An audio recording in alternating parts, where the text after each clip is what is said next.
acabo de encontrar la mejor posición en este lugar. Bueno, pues ahí está, más o menos. Estoy a irme a cortar la barba, vean nomás.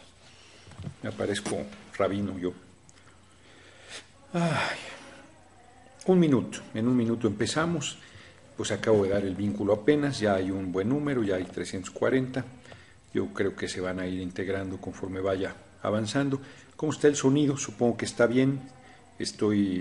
No, todo el mundo está dando RT al vínculo, lo cual se los agradezco mucho. Sigue subiendo el número de gente conectada. Y ya, pues estamos esperando un minutito, solamente un minuto nada más. No me acabo de acomodar. Ahí está. Ahí está. Trataremos de hacer lo menos de movimientos posibles. Está rara esta. O sale el copete, o sale el bigote, o sale la barba. Bueno, pues muy buenas noches. Son las 10 de la noche en punto y es ya el momento de empezar nuestra TweetCam de todos los miércoles. Hoy, miércoles 12 de septiembre, ya listos para iniciar. Hoy tuve un día, voy empezando en lo que se van integrando más compañeros y compañeras. Hoy tuve un día muy movido. Estuvo desde la mañana, me reuní con Valfre Vargas y Rosendo Marín para ver lo de la asamblea del 15 de septiembre en el Zócalo. Va bastante bien, la verdad. Va avanzando todo sin mayor contratiempo. A las 5 de la tarde se hará. Nosotros calculamos terminar 6 y media, si mucho. Va a ser un evento muy puntual, una intervención de Valfre, de Rosendo, la mía que estoy trabajando, por eso les planteé que vieran el plan de San Luis, ya comentaré ahorita sobre él.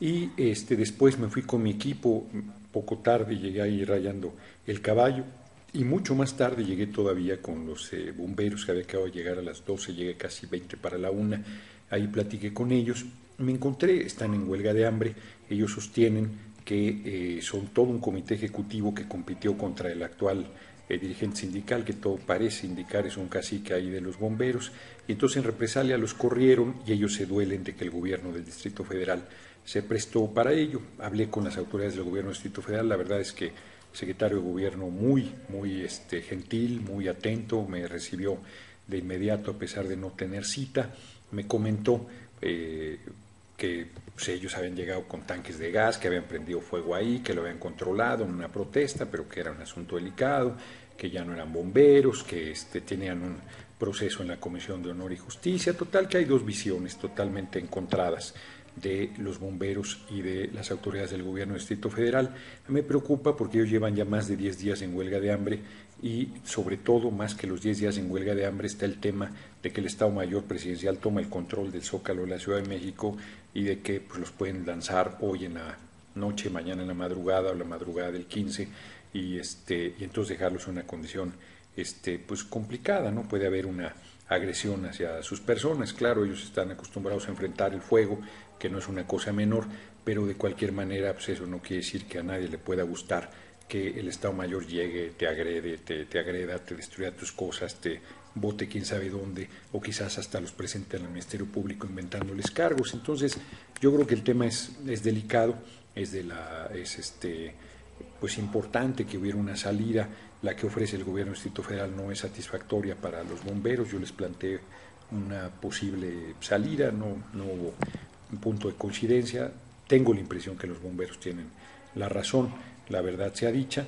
Y bueno, pues el tema ahí me llevó buena parte de la tarde, porque además luego me agarró un diluvio ahí, luego me encontré a compañeros del ESME que estaban en una asamblea, quise yo acercarme cuando estaba ahí Martín Esparza, pero soltó el diluvio, ya no hubo chance, luego fui platicando con varios grupos, en fin, ha sido un día realmente complicado, realmente intenso, y bueno, pues ya estamos ahora con ustedes, ya con una buena asistencia que seguro irá mejorando aún más durante el transcurso de la charla, para platicar lo que pasó el domingo en el Zócalo de la Ciudad de México.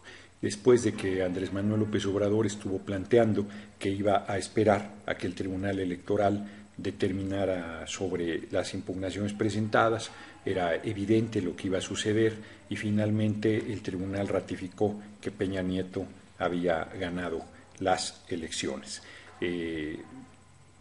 no vieron ninguna irregularidad, no vieron la compra del voto, no vieron las empresas fantasmas, no vieron todas las tropelías que se hicieron, la parcialidad de los medios, las encuestas manipuladas durante todo el proceso electoral, todas las tropelías que hicieron, ¿no? Y entonces Andrés Manuel convocó el domingo 9 al Zócalo de la Ciudad de México a un meeting al cual yo estuve presente, asistí ahí, estuve muy atento a las intervenciones y al discurso que Andrés Manuel López Obrador hizo, y yo comparto con él de que la salida a la crisis que está viviendo el país, la solución desde nuestro punto de vista, reitero, ahí comparto con él, es por la vía pacífica. Yo sé que hay mucha gente, no mucha ni poca gente, que está planteando desesperada, irritada, de que no va a haber un cambio pacífico, de que tiene que ser por la vía de la violencia, pero la verdad es que ni es un planteamiento serio, son actos de desesperación o de bravuconería, pero no en realidad un sector de la población que esté preparado, que esté entrenando, que está comprando armamento, que está planteando toda una estrategia militar para ir ganando, que millones de personas pues se sumen a un proceso de revolución armada, que es lo que tendría que ser obligadamente para poder generar un cambio en el país. En realidad lo que están planteando, insisto, es un proceso de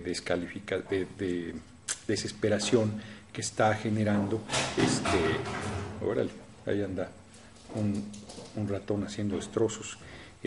Yo les decía yo, lo que se necesita, lo que es necesario es un proceso pacífico, porque no es cierto que por la vía armada se pueda generar una... Perdón, un momento, vamos a hacer un pequeño paréntesis, porque estamos teniendo aquí un pequeño contratiempo. Perdón, un momento. Es que estoy en un lugar de visita y me ha llegado una invasión aquí que ha generado un pequeño disturbio que no me dejaba trabajar y aún no me deja. Bueno, les decía, estamos, perdón por todas las interrupciones, ya está a punto de terminar. Fue una manada de ratones y no un ratón solamente lo que llegó aquí, pero ya estamos a punto de resolver. Estamos a punto de resolver nada más ya todos estos contratiempos. Les decía yo, vuelvo a poner, perdón por la interrupción, no sucede esto, pues no alcancé a llegar a la casa, entonces aquí me prestaron un espacio y de repente fui invadido repentinamente. Ahora sí, les decía, este planteamiento de una vía armada, de una vía violenta, pues no tiene un sustento verdadero, ¿no? O sea, no está planteado, uno no dice así las cosas, no trabaja gritando que va a ser un proceso armado, se da de otra manera y no creo que nadie se esté planteando esta situación. Comparto con Andrés Manuel que esto generaría en realidad una situación de mayor violencia, de mayor dolor, de represión. El gobierno de facto primero o el gobierno que pretende imponerse intentaría utilizar pues, todos los recursos que tiene además para poder enfrentar una situación de esta naturaleza. Y creo que nos sería evidentemente desfavorable. Yo creo que el cambio tiene que ser, insisto, entonces comparto por la vía pacífica. El problema está en cuál es la salida que se está dando. Se está repitiendo, desde mi punto de vista, con Andrés Manuel, una situación como la que se dio en 1988. En 1988 nosotros ganamos la presidencia de la República y Cuauhtémoc Cárdenas en 89 planteó su desconocimiento a Carlos Salinas de Gortari y su llamado a que, desde finales de 88, su llamado a que se generaría un proceso de construcción de un partido político que unificara todas las izquierdas del país y que generara un instrumento de organización y lucha de la gente, y se formó el PRD. Miles de hombres y mujeres participamos en ese esfuerzo y al final lo que dio como resultado fue que en 94 nos robaron la presidencia, en 94 perdimos, en 2000 volvimos a salir derrotados y fue hasta 2006 con Andrés Manuel López Obrador que tuvimos nuevamente oportunidad de ganar la presidencia de la República y nuevamente nos fue robado el triunfo. En 2012 se dio un resultado que pueden decir lo que quieran, que no ganamos, que no la robaron, que lo que sea, pero las irregularidades, las tropelías están plenamente documentadas y bajo ese esquema yo creo que está cerrada la vía electoral para acceder a la presidencia de la República por la vía electoral. Está cancelada esta posibilidad porque nos pueden reconocer diputaciones, senadurías, gubernaturas, alcaldías, pero en la presidencia de la República se ha negado de manera sistemática y permanente a aceptar un resultado favorable a la izquierda. ¿Esto quiere decir que había que plantearse una vía armada para transformar las cosas? No, yo creo que tendríamos que generar un proceso, o como lo planteó Andrés Manuel, de desobediencia civil, que generara una fuerza popular tal que abriera la vía electoral para transformar, para poder acceder al poder por esta vía, o como yo lo he planteado, una rebelión popular pacífica que abriera esta vía.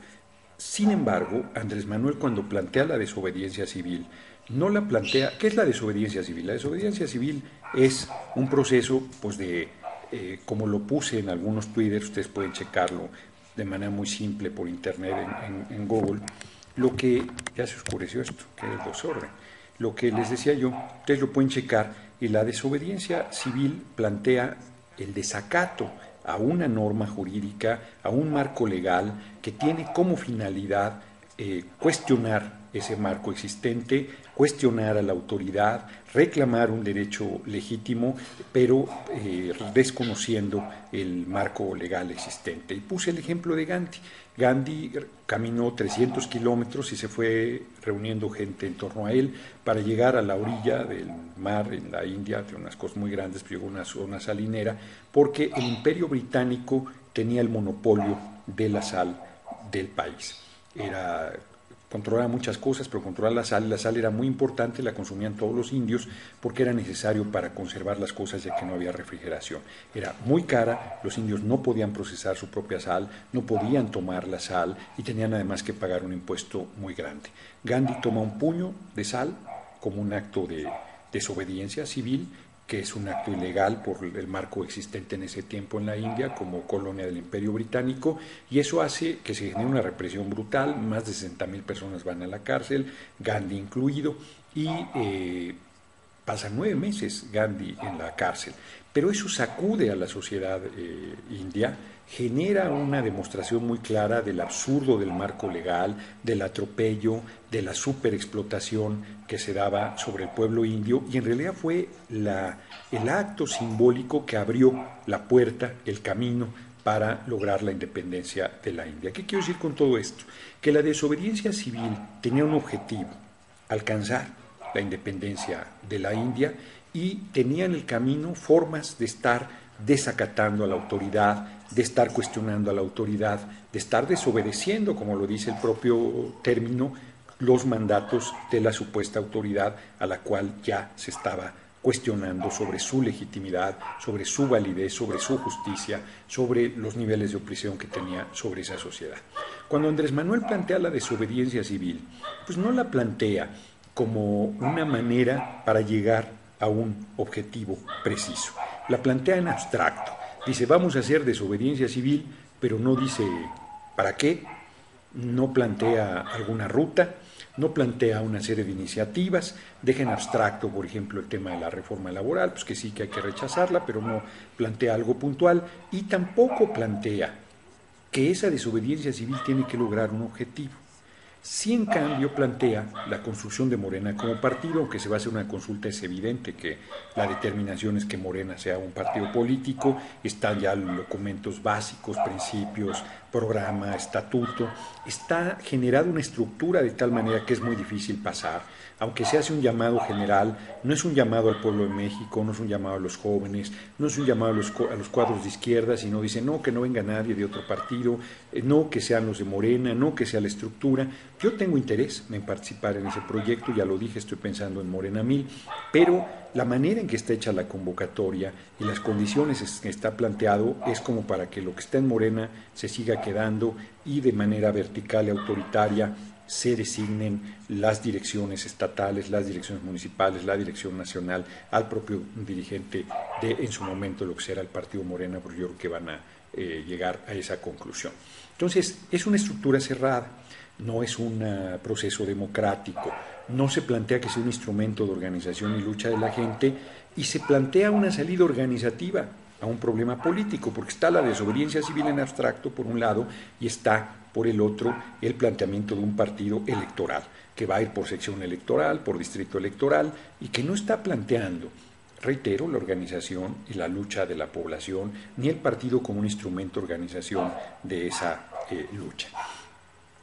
Entonces, hay un error en el planteamiento, porque la desobediencia o la rebelión popular pacífica, que en términos yo creo que podrían ser sinónimos, no busca el objetivo obvio. ¿Cuál debería ser el objetivo obvio? El objetivo obvio debería ser lograr que Peña Nieto no tome protesta como presidente de la República, porque si hay un desconocimiento a su elección, tiene que haber una acción consecuente a ese desconocimiento, y esa acción consecuente es buscar que no tome protesta, generar toda la rebeldía pacífica o toda la desobediencia civil pacífica encaminada a que no tome protesta. ¿Por qué?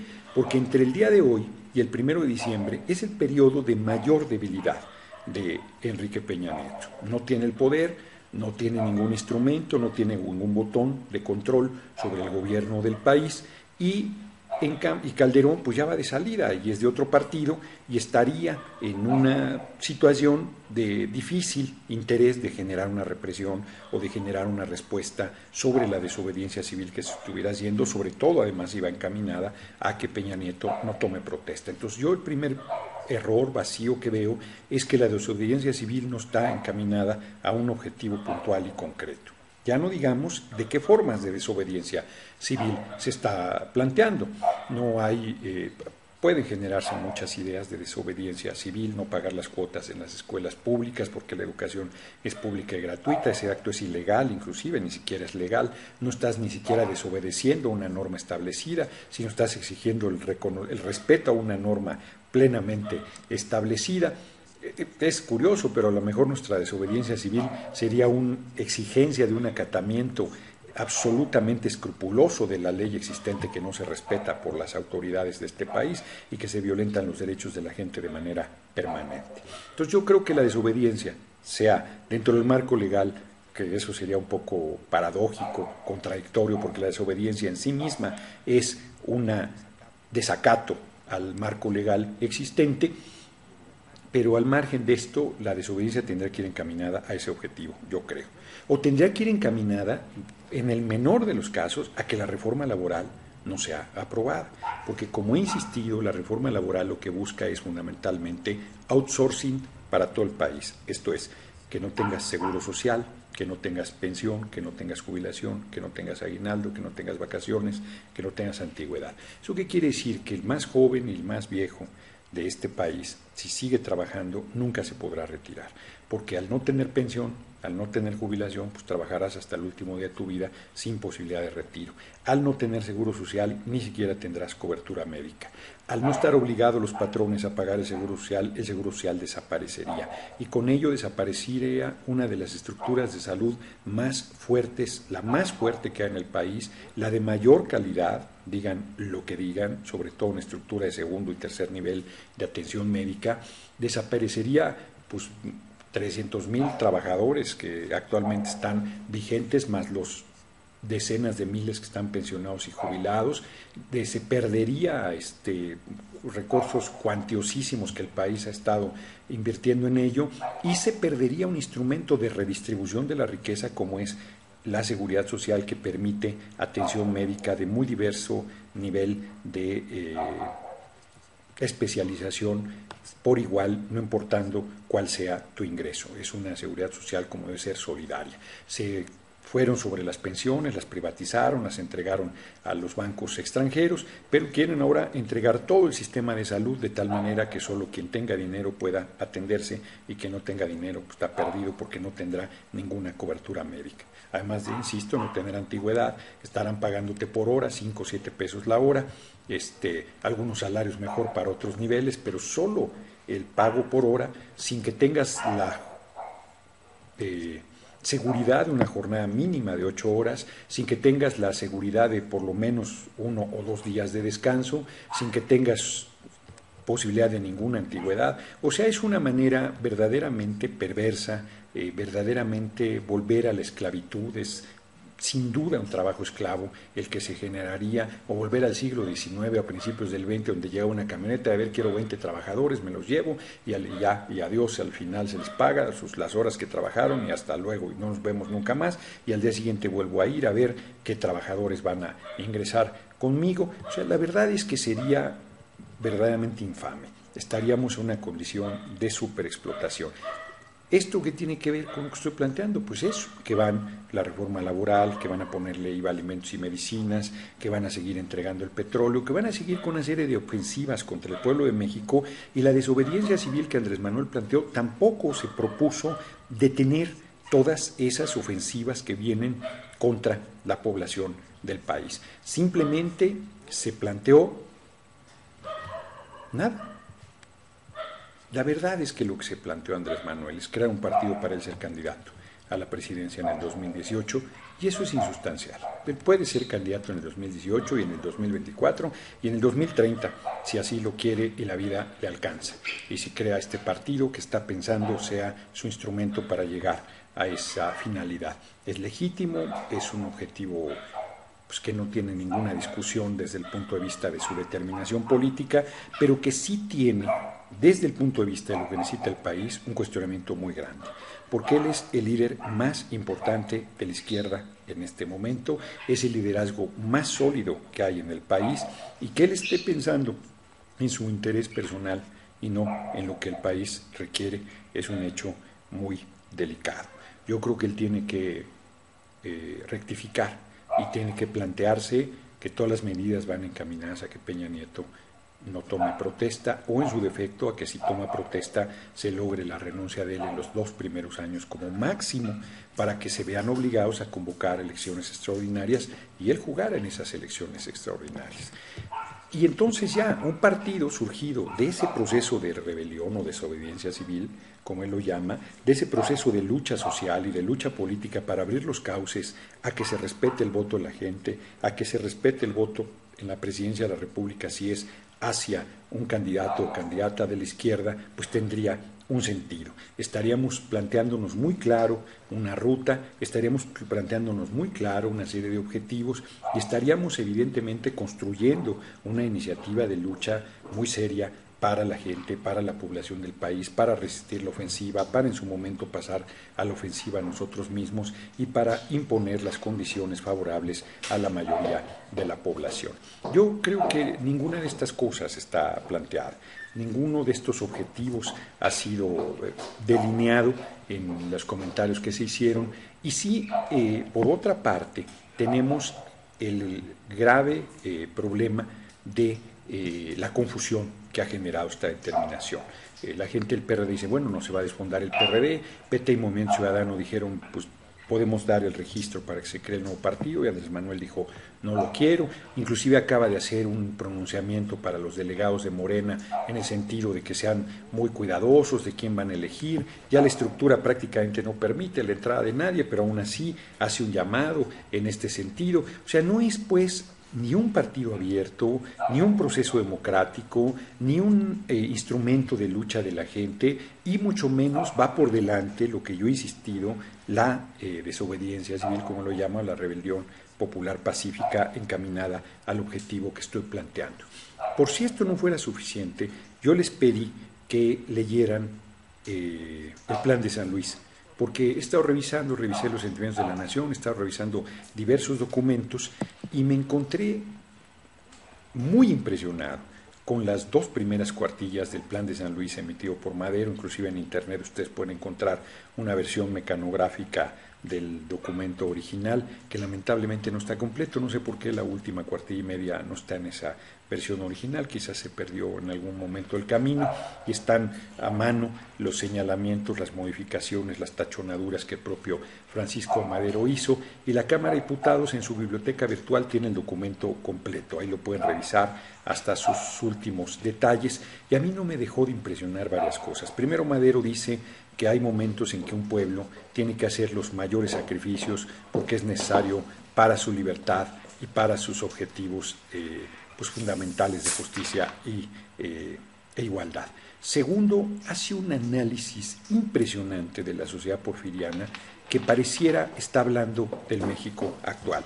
Dice, hubo elecciones fraudulentas, hubo irregularidades muy serias, los cargos se utilizan para enriquecerse al cobijo del poder, las concesiones se dan a los amigos y a la gente cercana para hacer negocio, la justicia es una simulación, se vive una paz que se paga muy cara porque va contra la dignidad, contra la integridad, contra el valor fundamental del ser humano. Yo diría que en este momento inclusive ni esa paz se tiene, con la militarización y con el territorio nacional completamente ensangrentado. Plantea que las cámaras están totalmente subordinadas al Ejecutivo, que las autoridades estatales surgen bajo la designación del Ejecutivo. Aquí podría haber en eso alguna variante, pero así era en el régimen del PRI y hay más o menos variantes en términos generales, con excepciones, todo lo que quieran. Pero en esencia lo que plantea es fundamentalmente lo mismo. Inclusive hay una parte donde dice, Porfirio Díaz presidente, bueno, pues llegó ahí en un proceso electoral tuerto, chueco, derecho, pero Porfirio Díaz presidente electo, el que va a entrar después, ese es un usurpador, no lo reconozco, me encarceló, generó una represión brutal, se burló de la voluntad popular, se burló del proceso electoral. Nosotros sabíamos que iba a ser así, que íbamos a una contienda muy desigual, pero aún así hicimos todo para que se respetara el voto, acudimos a la Cámara de Diputados con todos los agravios, sabiendo que era un órgano subordinado al Ejecutivo, y la Cámara se burló, ratificó los agravios, o sea, cualquier similitud con el tribunal es pura coincidencia. Y una parte genial, donde dice Madero, no sería hombre si no asumiera que tengo la obligación de convocar a una revolución para deponer a las autoridades ilegales que están mancillando a la voluntad popular, que están atropellando la decisión del pueblo, y convoca el 20 de noviembre a las 6 de la tarde. ¿Yo qué diría frente a este llamamiento del Plan de San Luis traído a la actualidad? En vez de decir Porfirio Díaz, es el PRIAN el que mantiene el poder bajo todo tipo de tropelías, todo lo demás es así, hacen negocios al cobijo del poder, atropellan, violentan, la justicia es una simulación, las cámaras están subordinadas al Ejecutivo en su mayoría, aunque por ejemplo la pasada legislatura habíamos voces ahí que hacíamos nuestra labor de oposición, fuimos vituperados, desvirtuados, acosados, denostados, y la mayoría estuvo todo el tiempo inclinando las cosas en favor del Ejecutivo. Nosotros logramos parar la Ley sobre Seguridad Nacional y la reforma laboral, cada vez me enorgullezco más de ello, pero eso no quita que las cámaras estuvieran subordinadas al Ejecutivo, y más lo estarán en el caso de Peña Nieto, si es que lo dejamos llegar. Entonces, todo el diagnóstico es igual, y yo diría nada más que en vez de llamar al 20 de noviembre a las 6 de la tarde a una revolución armada, nosotros deberíamos llamar a una serie de movilizaciones de desobediencia civil o de rebelión popular pacífica encaminadas a parar todo este tipo de atropellos que se han venido dando de manera sistemática y permanente. Entonces, nosotros vamos a hacer este 15 de septiembre a las 5 de la tarde en el Zócalo, en el Ánimo, en la Asamblea Nacional por la Independencia de México, vamos a hacer un llamado a movilizaciones puntuales hacia la Cámara de Diputados, que es donde va a iniciar el proceso de discusión de la reforma laboral, y pues vamos a ver cuánta gente llega. Esperamos que llegue mucha, esperamos que lleguen sindicatos, esperamos que lleguen gente que esté haciendo conciencia de esto, con la finalidad de presionar para que sea detenido ese proceso, se ha rechazado esta idea de volver a la esclavitud en pleno siglo XXI, porque de verdad no exagero nada cuando se plantea esto, y de ahí se planteará, dependiendo de lo que suceda, si aprueban la reforma laboral, nosotros estaríamos en la determinación de llamar a una serie de medidas duras de desobediencia civil que vayan fortaleciendo la posición del pueblo encaminado a enfrentar todo este tipo de atropellos, y que tendrá como objetivo final que Peña Nieto se vaya, que Peña Nieto sea removido de la responsabilidad que de manera ilegítima y con múltiples ilegalidades está pretendiendo acceder a ella. Yo he insistido que una fórmula que quiero hoy comentar con algunos elementos más que he valorado, puede ser que nosotros determináramos un día, a partir del 1 de octubre, no estoy diciendo que se va a hacer, el 1 de octubre nadie sale de su casa, nadie va al trabajo, nadie va a la escuela, nadie sale a comprar, nadie ve televisión. Ese fue un primer planteamiento que yo hice. eso si lo hace 5, 10, 15, 20 días, no hay gobierno que lo aguante, o sea, se van, o sea, es un golpe que hay nada que boicot, nada que no pague impuestos, nada, es todo.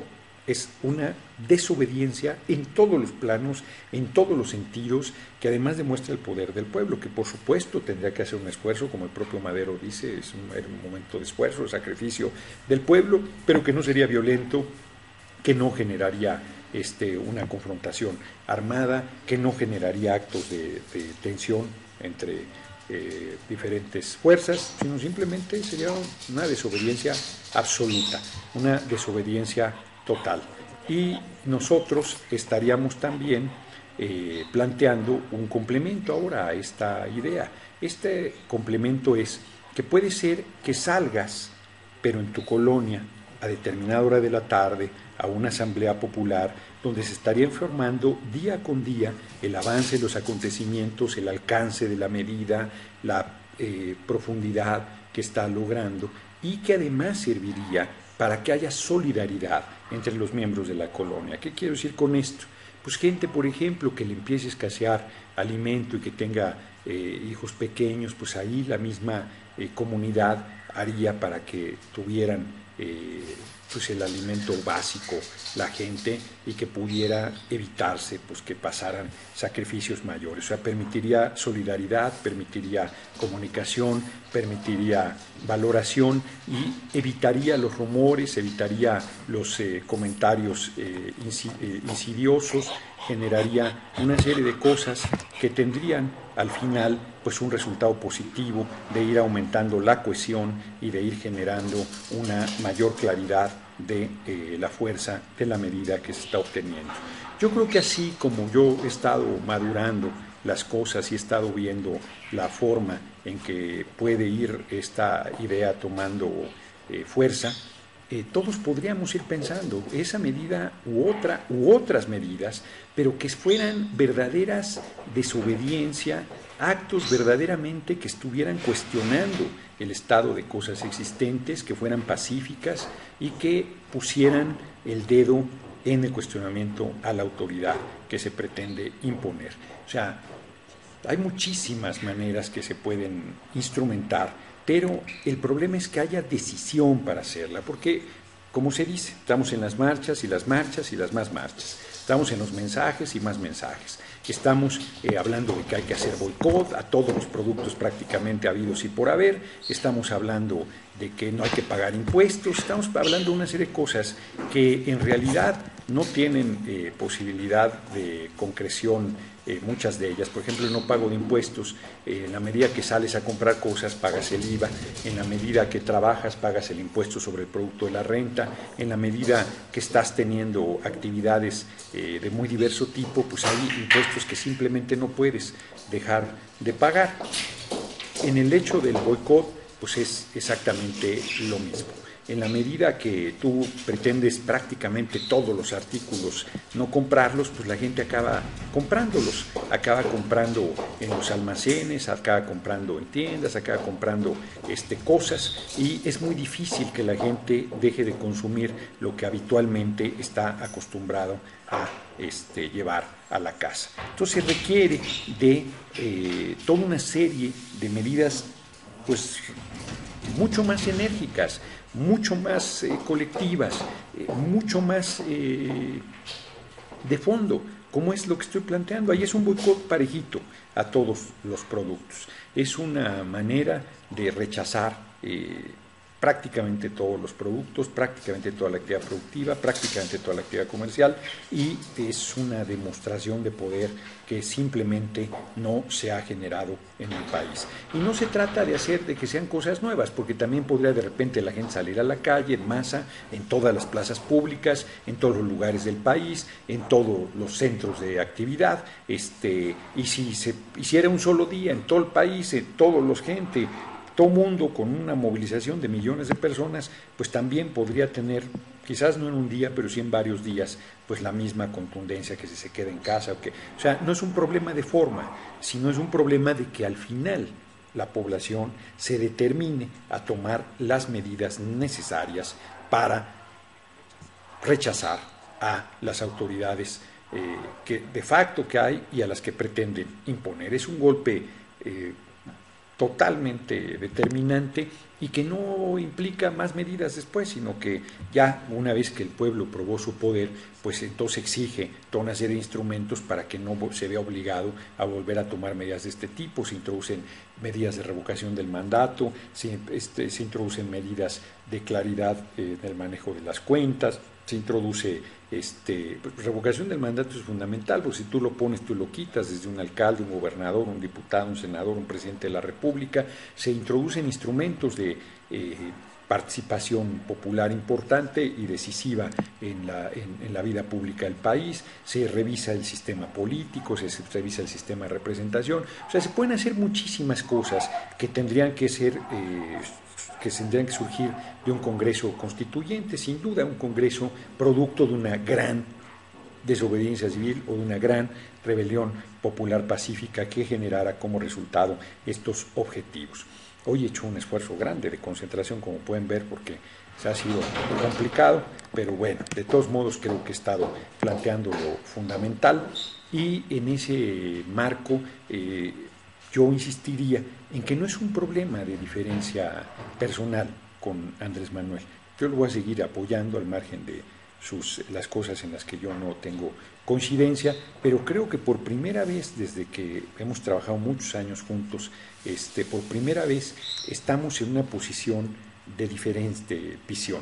Ya veníamos desde el proceso electoral manteniendo percepciones importantes, puntos de diferencia, pero yo decidí plantear y plantarme muy claro en los puntos de vista con claridad que yo no coincidía y decir de todos modos, para mí es muy importante que ganemos, es muy importante que él encabece el gobierno, creo que puede ser quien impulse las transformaciones que el país necesita con la participación popular desde abajo, y lo apoyé con todo a la presidencia de la República. De hecho, platicaba, yo estuve en el equipo de Mancera de campaña y a pesar de eso me fui mucho tiempo a recorrer el país porque iba muy bien la campaña del Distrito Federal y estuve apoyando donde yo consideraba que había que meter mayor trabajo y donde además estaba yo siendo invitado a dar charlas de muy diverso tipo, y toda la gente que me escuchó le consta todo lo que estuve haciendo en favor de la candidatura de Andrés Manuel López Obrador. Pero en este momento, plantearse dentro de 6 años, ahora sí vamos a estar mejor organizados, lo mismo que se dijo en el 2006, ahora sí vamos a tener nuestra estructura electoral, ahora no solo será la estructura, sino vamos a tener nuestro propio partido, porque estos partidos no han estado a la altura de las circunstancias, pues me parece que es negar que hay un obstáculo, por decirlo menos, para que lleguemos a la presidencia por la vía electoral. O dicho de manera más clara, sin eufemismos, hay la determinación de que la izquierda no llegue a la presidencia de la República aunque gane. Que las veces que gane se va a hacer trampa, se va a defraudar, no se va a reconocer, se va a pasar por encima de la voluntad popular, y eso no puede ser. Nosotros no podemos ser peleles, no podemos ser los payasos del sistema electoral donde solo nos van a reconocer todos los triunfos excepto el más importante, que es el cargo para encabezar los destinos de este país. Y en ese sentido nosotros estamos obligados, me parece, a comentarlo con la gente y a convocar a la gente para que abramos ese camino, para que quitemos ese obstáculo y para que el cambio pueda ser por la vía pacífica, porque contrario a lo que hace rato yo comentaba y mucha gente plantea, yo soy como Andrés Manuel en esto, un convencido de que debe ser la vía pacífica.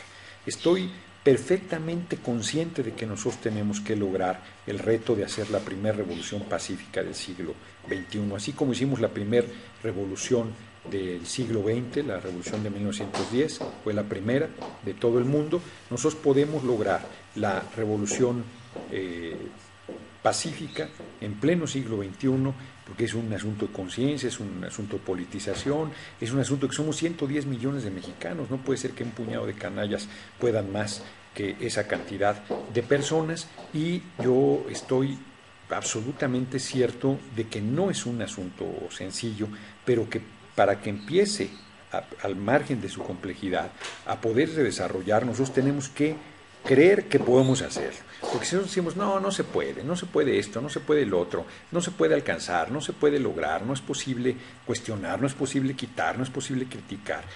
Bueno, pues entonces no es posible porque nosotros nos derrotamos desde un principio. Nosotros tenemos que construir una cultura democrática, tenemos que verdaderamente crear una democracia en nuestro país. Y eso quiere decir no solamente frente al poder, sino frente a nuestros propios partidos, frente a nuestras propias formas de organización, frente a nuestros propios espacios de participación, tiene que ser democrático. Me lo decía en Guadalajara un empresario, no puedes tú crear un país democrático con partidos antidemocráticos, con partidos burocráticos, con partidos pervertidos, con partidos distorsionados de su objetivo. Bueno, si tú te planteas la creación de un nuevo partido como la solución al problema, ya dije, esa no es la solución.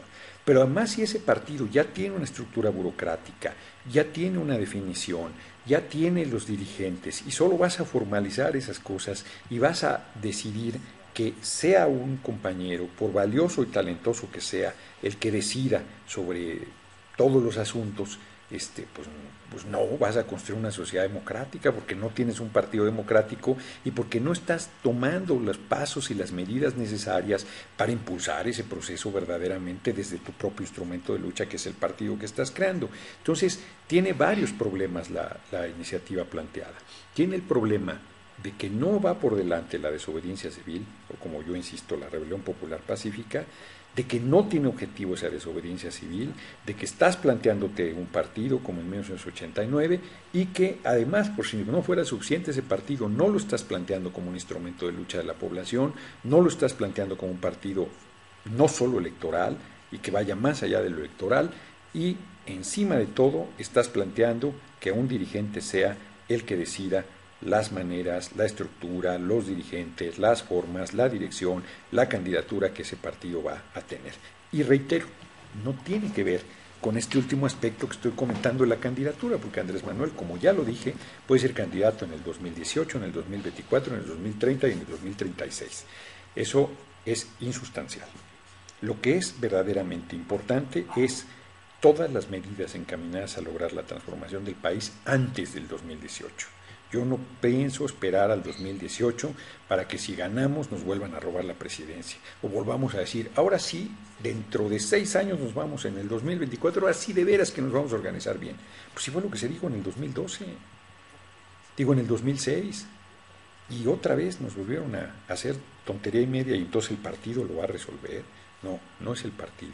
No es una medida organizativa, perdón que parezca reiterativo, pero no es una medida organizativa lo que va a resolver un problema político. Ningún problema político se resuelve con asuntos organizativos, y mucho menos se resuelve con estructuras electorales.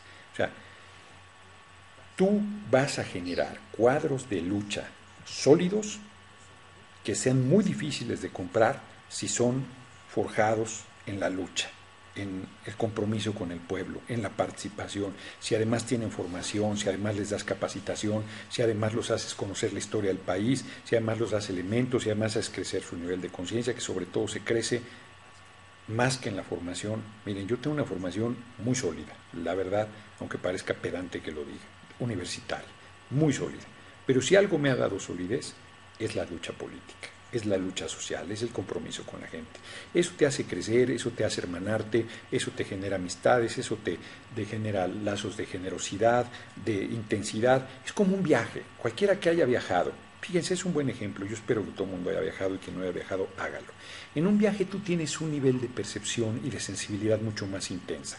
Estás más atento a los detalles, estás más atento a las cosas, es más intenso lo que vives. En un tiempo corto, 5 días, 8 días, 10 días, 2 semanas, puedes vivir cosas muy fuertes porque en un viaje tú andas con otro nivel de sensibilidad y de percepción y de apertura y de intensidad. Yo creo que a todo el mundo le ha pasado esto, sobre todo si viaja mucho. Pero en general si viaja, si disfruta de viajar, si gusta de esta forma de aprender, que además es una forma de aprendizaje muy intenso. La lucha es eso. Tú puedes leer mucho, puedes analizar, puedes discutir, es como teoría, pero en la práctica, la intensidad de todo, la adrenalina, la presión, la tensión, el objetivo, la lucha misma te despierta, te hace más sensible, te hace ganar en experiencia, te hace ganar en seguridad, te hace ganar en profundidad. ¿Quiere decir eso que los grandes luchadores no son corrompibles, no pueden ser vendidos, no pueden ser comprados, no pueden ser doblados? No se pueden, pero es mucho más difícil porque tienen un proceso de formación mucho más sólida que hace complicado que te acabes doblando por nada.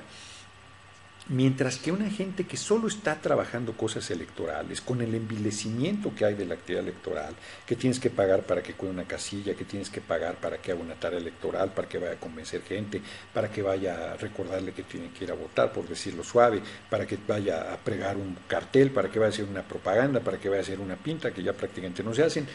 Bueno, pues es un problema de dinero. Quien llegue y le da más dinero, pues acaba volteándotelos. No es una gente con convicción, no es una gente con claridad, no es una gente comprometida. Entonces, yo creo que nosotros, además, en el momento que vivimos, estamos obligados a hacer ese proceso de lucha social, de lucha política, encaminada a esa profunda transformación, encaminada a su nivel de politización, a un crecimiento que como pueblo tenemos que llevar a cabo y que es necesario para mejoría de todos. Porque además hasta yo, que tengo posiciones muy radicales, no tengo ninguna intención de fastidiar a un sector especial de la población.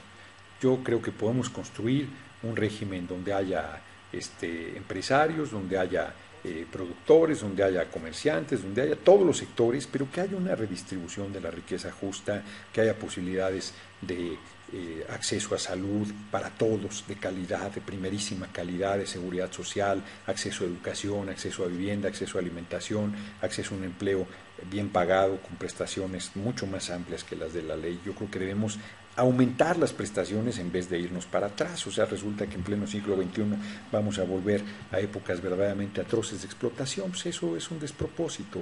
El objetivo de la humanidad es mejorar sus condiciones de vida, no empeorarlas, hacer feliz a la gente, darle lo mayor de satisfactores y los básicos obligadamente. Entonces, ese es el tipo de sociedad en que estamos pensando. Y si es necesario que tengamos que hacer un esfuerzo, una serie de sacrificios para poder lograr ese objetivo, pues me parece que ese es el camino. Andrés Manuel decía en el meeting, dijo muchas cosas.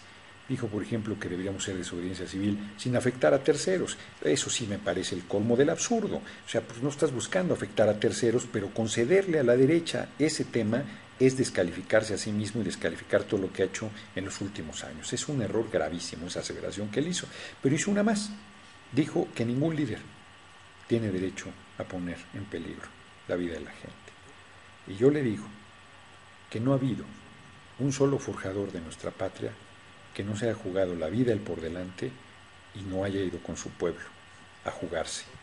Todo por la transformación, por la independencia, por la restauración de la República, por la revolución social necesaria que era importante llevar a cabo. ¿Quiere decir esto que yo estoy pensando arriesgar a la gente y que se juegue la vida? No, yo no quiero ni un mártir, no quiero ni un héroe, no quisiera que haya nada de violencia, yo quisiera que lográramos la transformación pacífica, ojalá fuera un problema de razón que nos pudiéramos hablar con los priistas, con los panistas y les dijéramos, oigan, ¿qué no se dan cuenta de lo que sufre el pueblo? ¿Qué no se dan cuenta de la injusticia, de la desigualdad, de la impunidad, de la corrupción, de la simulación, del hambre, de la desesperanza? Hombre, que no tienen conciencia sobre estos temas y que ellos dijeran, caray, tienen ustedes razón, yo creo que tenemos que impulsar una serie de medidas encaminadas a transformar todo esto. Qué bonito sería, qué sociedad más madura y más sensata, que fuera un problema de argumentación y de razones. No lo es. Yo di en la Cámara de Diputados desde la tribuna muchísimas razones, muchísimos argumentos, muchísimos elementos y perdía las votaciones de la manera más cínica, sabiendo que la inmensa mayoría de sus diputados están votando en contra de su conciencia, en contra de su sensibilidad, en contra de lo que pensaban, en contra de lo que estaban escuchando y que ellos pensaban que tenía que ser. Más de uno me dijo en más de una ocasión que yo tenía razón, no por un tema de ego, sino por un tema de que cumplí un papel en esa legislatura de estar defendiendo los derechos del pueblo. A veces se coincidía en mayor medida, a veces en menor medida, pero nadie me llamó nunca tramposo, nadie me llamó nunca demagogo, porque nunca estuve haciendo un planteamiento de ese tipo. Entonces no es un problema de razón, no es un problema de que tengas que convencer al adversario de que le está haciendo mal al país, es un problema de intereses, es un problema de que un pequeño grupo de poderosos imponen su decisión, imponen sus intereses y sacrifican al pueblo completo. Y esto no puede seguir siendo así, porque somos un país muy poderoso, somos la 13ª economía del mundo, a pesar de los desgobiernos infames que hemos tenido en los últimos años. Si nosotros tuviéramos una posibilidad de desarrollo para todos, con educación, salud, alimentación, vivienda y trabajo bien pagado, seríamos una de las primerísimas potencias del mundo, tendríamos altísimos niveles de vida para toda la gente, generaríamos oportunidades para todo el mundo y yo francamente creo que la gente sería feliz. Claro, habrá quien sería infeliz porque piensa que debe ser lacio en vez de chino, o chino en vez de lacio, el ser humano es complicado, pero tendría los mínimos necesarios, no estaría batallando, no estaría sufriendo, más deberíamos disminuir las jornadas de trabajo, haya maquinaria y equipo suficiente para que la gente trabaje 4 o 5 horas al día en vez de las 8, pueda dedicar más tiempo al ocio, pueda dedicar más tiempo a la familia, pueda dedicar más tiempo a leer, a ir al cine, a salir al parque, a caminar, a andar en bicicleta, a platicar con sus amigos, a platicar con sus amigas, a convivir, a hacer lo que le pegue, a hacer lo que le pegue la gana, a darle gusto al gusto, a hacer lo que le pegue la gana, que le fuera ampliamente satisfactorio. Entonces, no estoy hablando de ninguna utopía, no estoy hablando de ninguna cosa absurda, irrealizable, verdaderamente ambiciosa, estoy hablando de los mínimos que un pueblo debe tener, pero este pueblo debe conquistar esos mínimos. Debemos superar el miedo, todos lo tenemos, superar el miedo a construir esa sociedad. Tenemos que jugar algunos riesgos, sin duda tenemos que correrlos, o sea, ojalá todo fuera de otra manera, ojalá todo fuera mucho más fácil. No es así, tenemos que hacer un esfuerzo grande. Yo mismo estoy en un proceso de valoración de cosas, de determinación de cosas. Quizás puede sonar,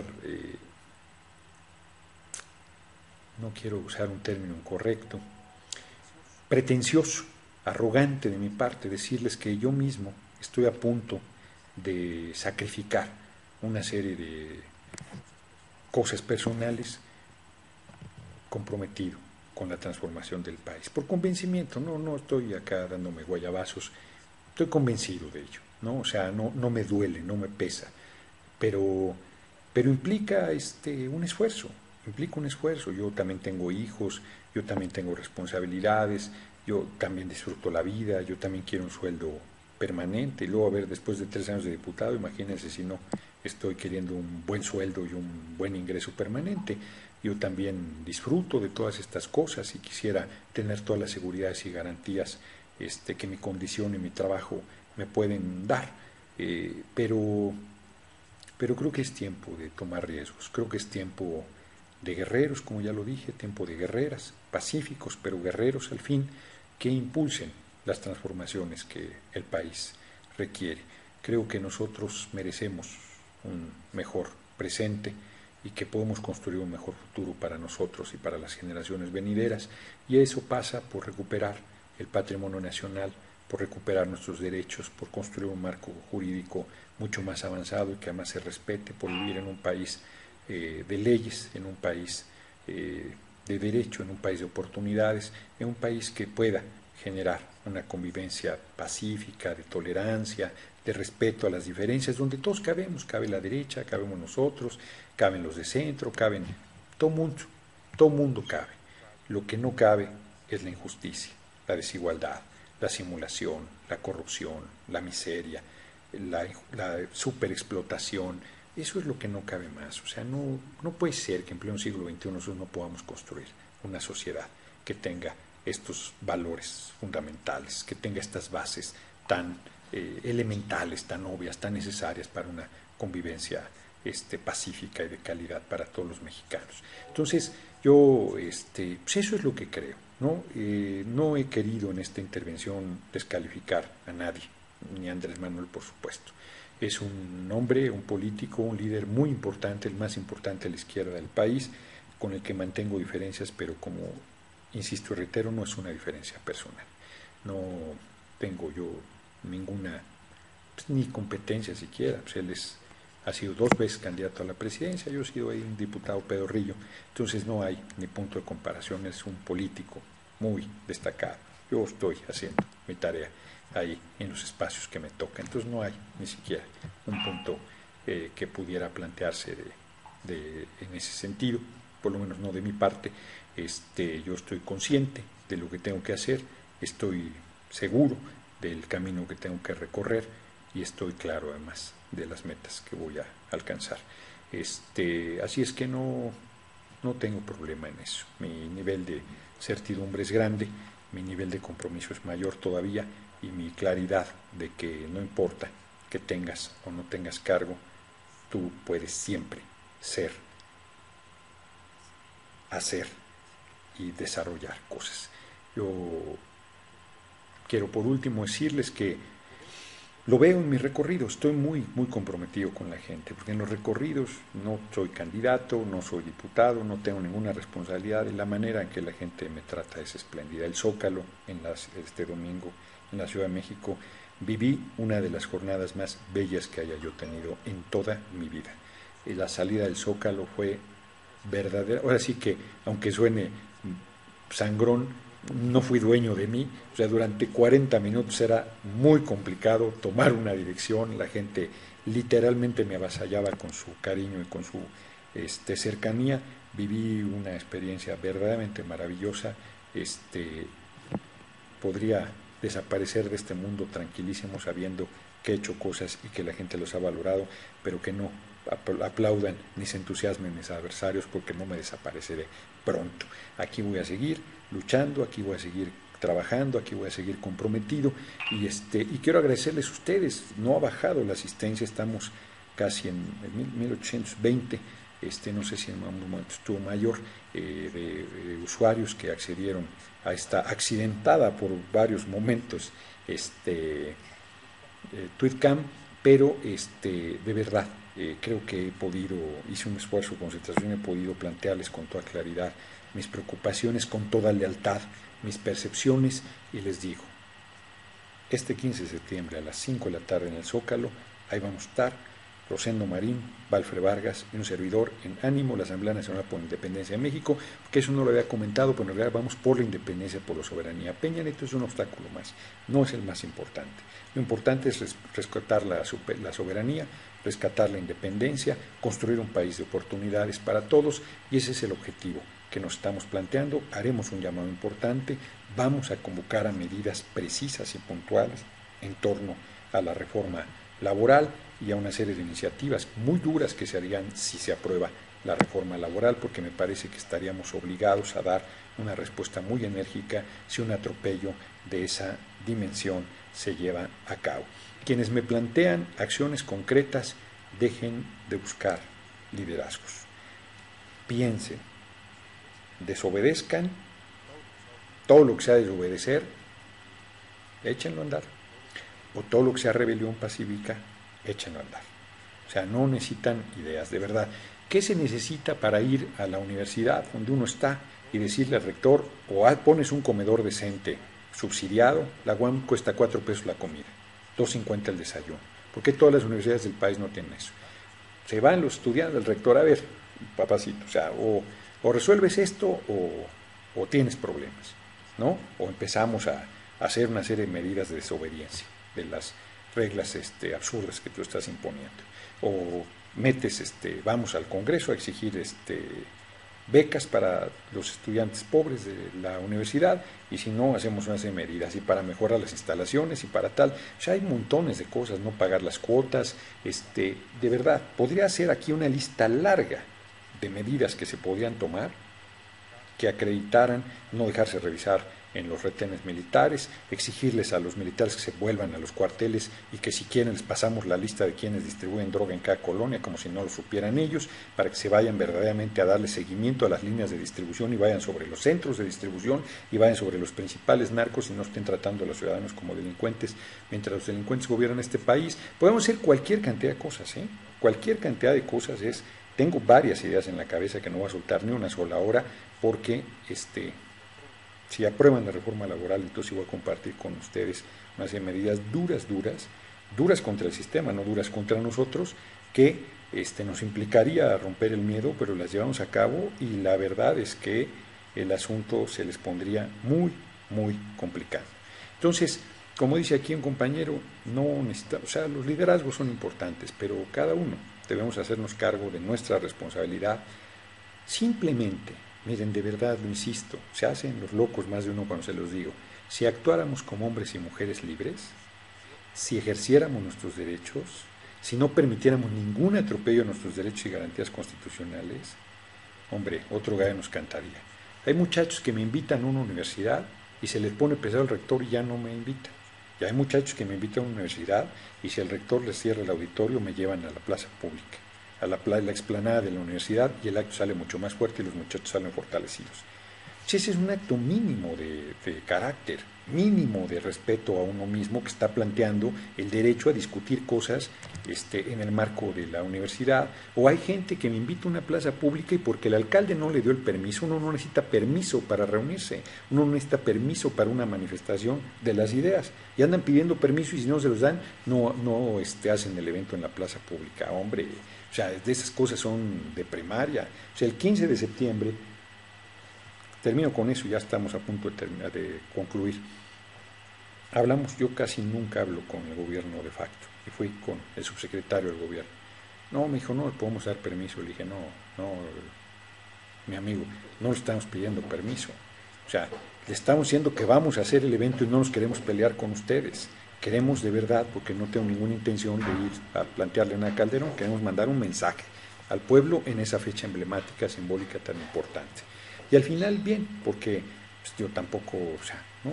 Dije con mucha claridad, no es un permiso, es nuestro derecho de reunirnos ahí. Él también dijo, no, pero esa plaza ya está ocupada y entonces hay que ver, ¿no? Está bien, pongámonos de acuerdo, pero ni estamos pidiendo permiso, ni estamos, y estamos dándoles su lugar porque estamos viniendo a platicar porque no nos queremos pelear. Pues uno puede actuar con firmeza todo el tiempo. La verdad es que lo único que necesita es ponerse el corazón en su lugar. Yo ya no les platiqué de libros. Estoy leyendo un libro muy bueno de un judío Singer que se llama Shosha.